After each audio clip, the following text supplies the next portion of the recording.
Well, hey everybody, it's Rockin' Spirit Jen, and today we're going to be making pine tar soap hot process method. So I've got my oils brought to a nice melted temperature. I'm going to just emulsify this, and then I'm going to be adding the lye water, which has a portion of its aloe vera juice. And then we'll just bring this to about a medium trace, and then we're going to cover it and let it cook for an hour before we stir.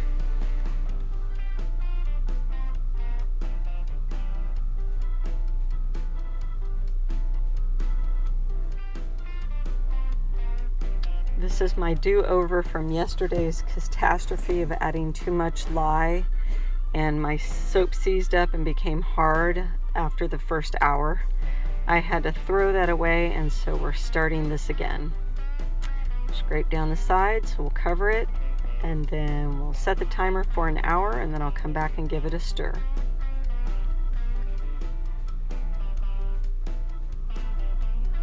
Okay, it's been 1 hour. Like my shirt, my husband always says I act like I'm the boss, so I bought this shirt, thought it was so funny.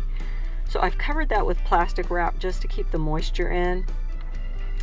So I'm going to stir this down, and then I'm going to put the plastic wrap and the lid back on, and then we're going to let it cook for another 30 minutes. Get all the hard pieces mixed in nicely, and so it melts at an even rate.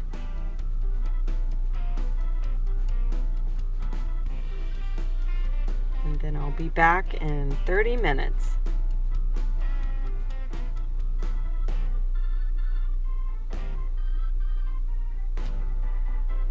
Okay.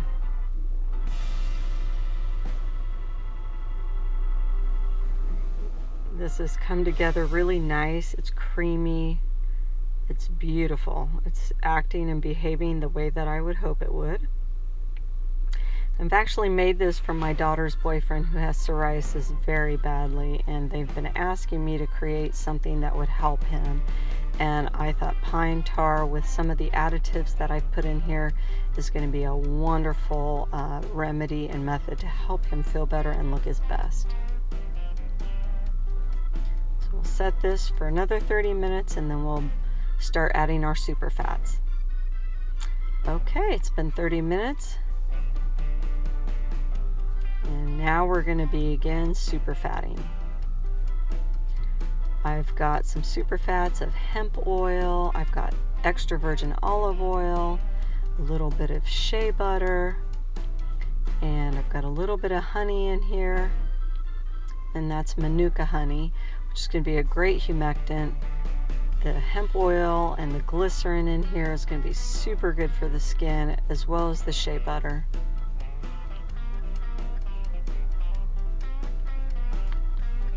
Now we're going to be adding some slippery elm bark. I've got some colloidal oatmeal, some turmeric powder. Get that all mixed in nicely.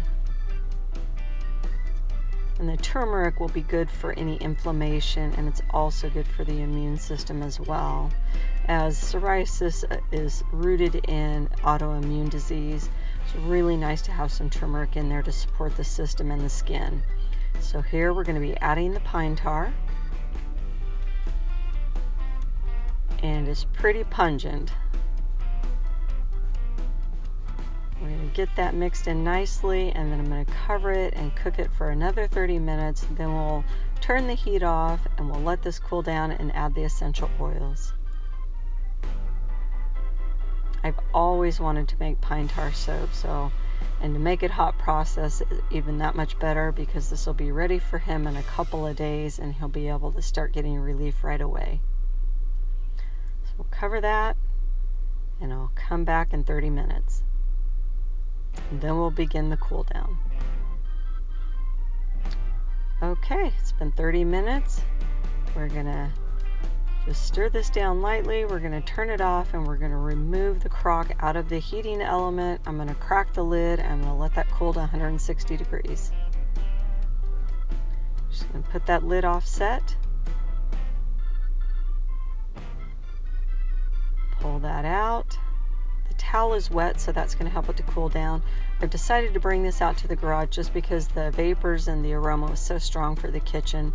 So now we're in the garage. I'm just checking for temperature, make sure it's 160 degrees or less. I've got kaolin clay mixed with my essential oils, which is eucalyptus. I've got lavender, I've got tea tree oil, and a little bit of, I don't remember what the other one is, but when I remember it, I'll put it on the screen for you. Get all that incorporated and we'll start molding. So I've got black pepper essential oil to work with the turmeric to help to drive it into the skin and to help with the inflammation. That pairs very nicely with moving the turmeric into the areas where it needs to go. And then the eucalyptus, and then I've got tea tree, and I've got lavender. And that's just to help to offset some of that pine tar smell, which will dissipate over time, and then the essential oils will really stand out. There's not a whole lot of decorative tops that you can do with the hot process, so I'll just make this look as good as I can. And I'll just put a little bit of hatching on the top. I'll tap that down real hard and nice, and then I'll cover it with plastic, and then I'll be ready to unmold and cut this tomorrow. Just gonna clean up the edges. I'm gonna roll this over just to give a really nice texture to the top, and to also help with any air pockets that might be in there. I'm going to just stir this around, get any hard pieces back down into the warm batter, and then I'll tap this down, and that should ensure that there's no air pockets. Just trying to make sure that I've got all the corners filled in and that everything's an even balanced look from end to end, so we don't have any high and low spots. Scrape around the edges, kind of pull that away, make it easier for unmolding. Tap it down, get the air pockets out. We'll go ahead and we'll scrape that along the edges one more time. Cover that with wrap, and I'll see you back for the cut at the end of the video.